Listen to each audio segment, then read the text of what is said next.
Halo, halo, apa kabar Anda semua? Semoga selalu dalam keadaan sehat walafiat. Saya ajak kembali Anda berbincang dengan Bung Rocky di akhir pekan ini ya. Dan Bung Rocky kelihatannya kalau kita lihat apa narasi Pilpres akan berlangsung satu putaran itu mulai digelontorkan gitu ya. Nah, indikatornya gampang kalau kemudian lembaga survei sudah mulai bicara kemungkinan pemilu akan satu putaran, ya itu kita udah akan bisa baca itu sebagai conditioning gitu ya, Bung Rocky. Apalagi Gibran juga sudah menyatakan itu di Lampung kemarin. Ya ini yang disebut ilmu propaganda yang sudah sangat purba, yaitu ucapkan dulu baru manipulasi. Kira-kira begitu kan. Hmm. Sama seperti dulu waktu Amerika mau menyerang Eropa Perang Dunia Kedua, itu dikondisikan bahwa kalian akan punah tuh. Bahkan dibuatlah di Inggris terutama, di seolah-olah Amerika punya begitu banyak pesawat terbang, padahal itu cuma rekaman di studio, lalu disebarkan suara itu ke Nah, masyarakat Jerman, ketakutan tuh. Akhirnya terjadi pelemahan moral dari tentara Nazi itu. hmm. Tetapi dalam politik sebetulnya itu nggak boleh terjadi, karena politik itu adalah ujian moral, ujian argumen. Tetapi kalau ada orang yang berambisi untuk tidak bisa ditandingi argumennya atau takut kalah, maka dia akan pakai cara-cara propaganda. Ini modeling semacam ini kita kenal dalam sejarah yang disebut sebagai uh, kemenangan akan diperoleh dengan cara yang tidak etis. Jadi saya menduga, atau FNN dari awal menduga, ini adalah perencanaan kejahatan, pencerahan kecurangan tuh. Itu yang terjadi. Masivitas, baliho ada di mana-mana tuh. Lembaga survei tiba-tiba kayak kesetanan untuk mengeluk-elukkan satu periode. Itu memang perencanaan kejahatan. Dan sejak awal sebenarnya kita juga udah gampang kok membacanya begitu ya, karena kita juga tahu bahwa selama ini lembaga survei itu selain menjustifikasi, glorifikasi, itu juga kemudian menjadi justifikasi hasil hasil hasil pemilu gitu ya, bahwa kalau kemudian orang persoalan lu kok tiba-tiba berubah seperti ini, ya memang kata dia sejak awal lihat aja rekam jejak digitalnya bahwa memang surveinya semacam itu gitu. Dan saya kira ini bagian dari kejahatan tadi itu sangat berbahaya kalau ini hanya diamkan saja. Dan kalau mereka kemudian udah muncul di desain itu kan kita tahu pasti ada skenario besar bagian dari perencanaan itu, Bung Rocky. Ya kita mengerti, tahapannya gampang tuh. Hmm. 80% dari pemilih kita itu hanya lulus, ya kira-kira kelas 7, artinya tidak lulus SMP. Pemilih semacam ini dengan mudah disogok pakai BLT. Pemilih semacam ini dengan mudah dihilangkan pikirannya dengan bombardemen headline tuh. Jadi lembaga survei ini sebetulnya menunggang pada publik atau populasi atau sampel yang tidak rasional. Tapi kalau dikatakan ya memang itu dasarnya, oh memang karena sudah dikondisikan untuk memilih seseorang. Jadi kecurangan itu juga disponsori oleh metodologi lembaga survei. Sebetulnya lembaga survei harus bertanya tuh, kenapa dalam keadaan ada krisis etik, krisis moral, hasil keputusan Mahkamah Konstitusi, tetapi publik tetap mengeluk-elukkan satu periode, bahkan untuk pasangan tertentu. Kan mesti diriset sebetulnya. Memang secara faktual ya begitu akibatnya. Kalau kemampuan berpikir pemilih kita itu masih rendah. Nah, seharusnya lembaga survei mengkoreksi itu dengan mengucapkan kesimpulan terbalik.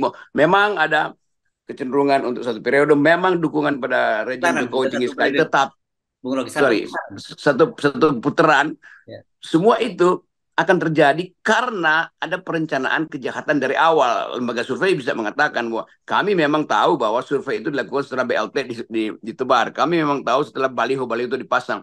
Kan itu yang namanya disclaimer dari lembaga survei kan. Seolah-olah negeri ini homogen di dalam pengetahuan, homogen secara etis, lalu nggak ada problem dengan lembaga survei.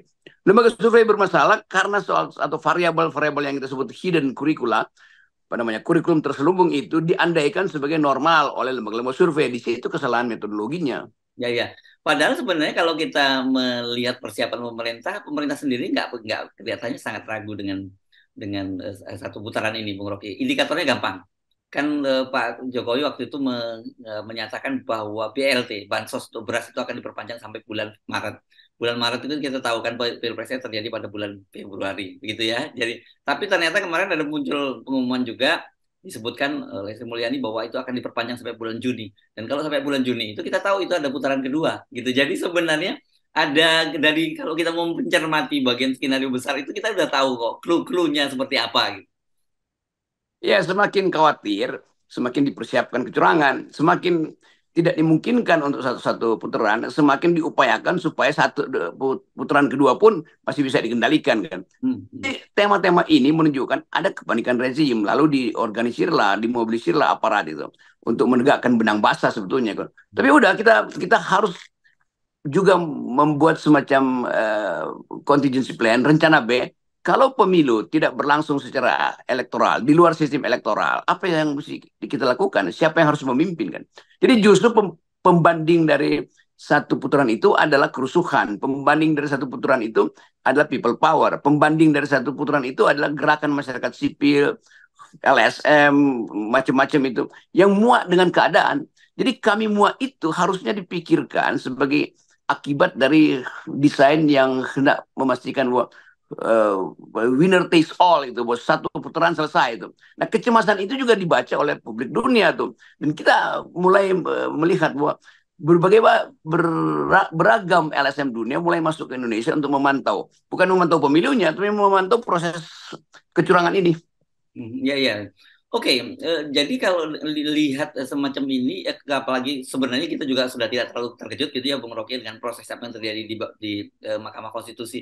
Memang sejak awal ini bagi Pak Jokowi itu all out, apapun harga yang harus dibayar, dia harus memenangkan Gibran ini, karena ini saya kira last option ya. Kalau opsi Gibran ini lolos dari tangan Pak Jokowi, ya Pak Jokowi nggak punya peralatan lain gitu.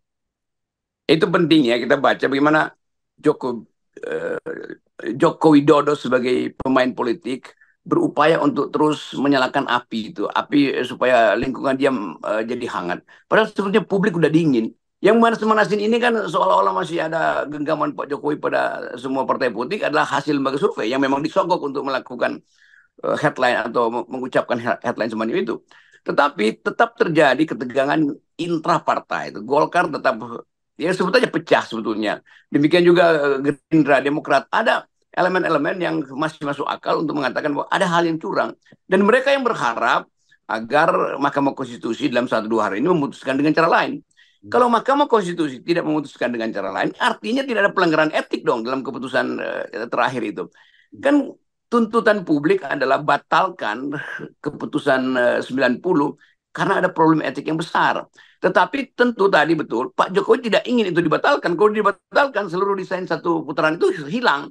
Jadi ini ketegangan yang akan mempengaruhi 1-2 hari ini, saya kira akan ada ketegangan di elit itu. Nah, saya sebetulnya menginginkan atau berharap bahwa mereka yang masih punya otak di kabinet, Sri Mulyani, Mahfud MD, siapapun itu, Erlangga, hentikan manuver ini dengan cara kalian resign dong, karena kalian sendiri bagian dari kecurangan itu. Jadi kalau kalian masih punya otak, masih punya nurani, lakukan langkah yang drastis radikal.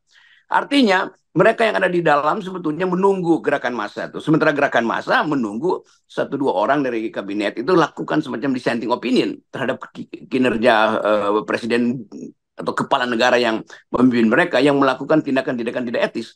Jadi tetap kita berpegang pada temuan Jimli Asidi bahwa ada intervensi luar di dalam pembuatan keputusan di Mahkamah Konstitusi. Dan itu yang mesti diproses secara politik. Kan itu dasarnya. Ya, ya. Yang lebih parah kan kalau di situ keputusannya bukan hanya ada intervensi, tapi membuka ruang intervensi. Jadi itu kan lebih parah lagi kan gitu. Yes, nah, itu saya kira itu juga yang terjadi. Pasti dibuka ruang intervensi yang mengakibatkan konflik of interest itu tidak dianggap sebagai penghalang dari demokrasi kan. Itu dasarnya dalam percakapan macam-macam kita baca komentar-komentar mantan ketua MK menunjukkan bahwa dia merasa nggak bersalah. Padahal sebetulnya dari awal dia sudah tahu bahwa dia bakal membuat kesalahan.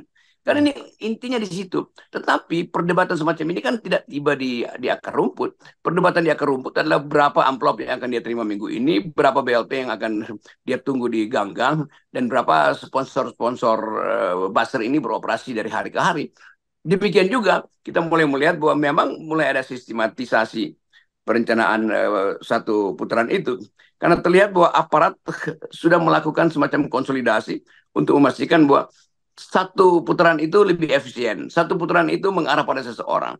Tapi kita tahu bahwa aparat juga harus lakukan itu karena ini perintah jabatan sebetulnya. Sementara kalau malam hari petugas-petugas negara ini ada di ruang keluarga, mereka pasti juga bingung atau gelisah bahwa mereka tadi siang melakukan hal-hal yang tidak etis.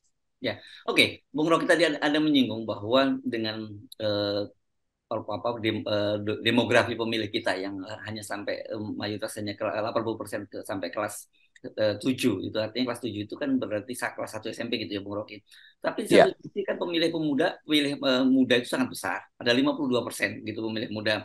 Nah, katakanlah sebagian itu pemilih muda itu juga anak-anak yang tercerahkan ya, karena kan saya tahu bahwa Anda dalam beberapa bulan terakhir ini terus keliling ke seluruh Indonesia, bahkan ke kota-kota kecil, dan Anda menangkap itu perubahan itu. Dan saya menyimak misalnya di Jember kemarin ada seorang anak SMA gitu pun dia sudah paham soal politik dinasti itu.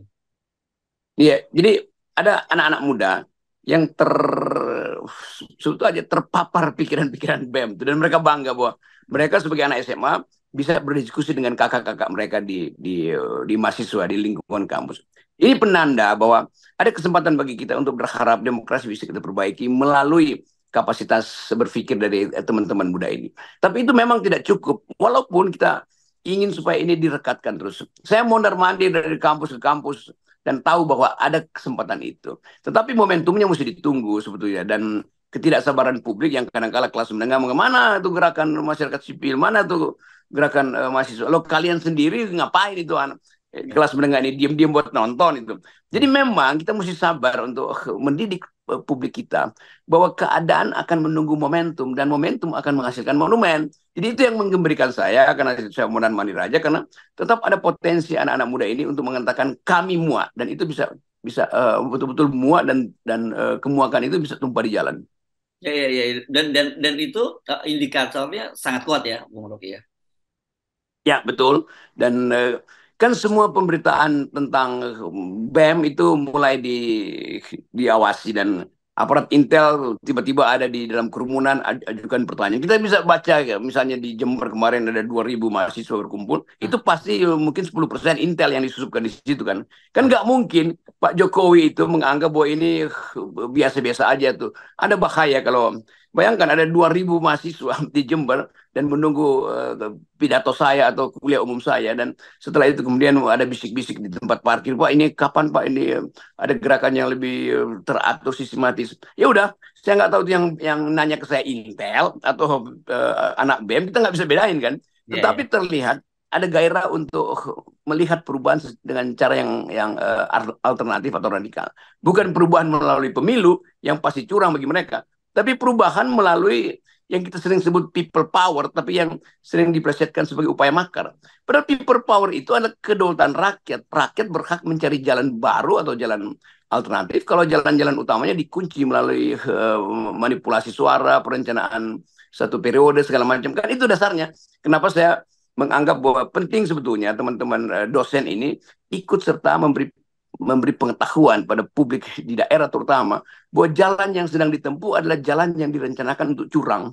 Yes, oke. Jadi saya kira ini ibarat seperti air gitu ya. Kalau dibendung seperti apapun itu tidak ada gunanya ya, karena mereka akan mencari jalan sendiri, dan kalau kemudian dibendung itu akan menjadi tumpukan air bah gitu yang bisa menjebol tirani dari kekuasaan. Saya kira itu pasti terjadi karena semua hukum perubahan politik itu dimulai dengan kecurangan, dan kecurangan selalu punya cara untuk ditemukan persembunyiannya. Nah, mata air ini, mata air pikiran, terutama mata air ide dari teman-teman mahasiswa, itu yang sebetulnya harus kita rawat. Karena kebersihan politik ke depan tergantung dari pikiran bersih teman-teman muda ini. Oke, baik. Terima kasih, Bung Rocky. Buat kita tetap menaruh Ya, muak dengan tetap. saat ini ya. Yes, muak, kami muak. Yes.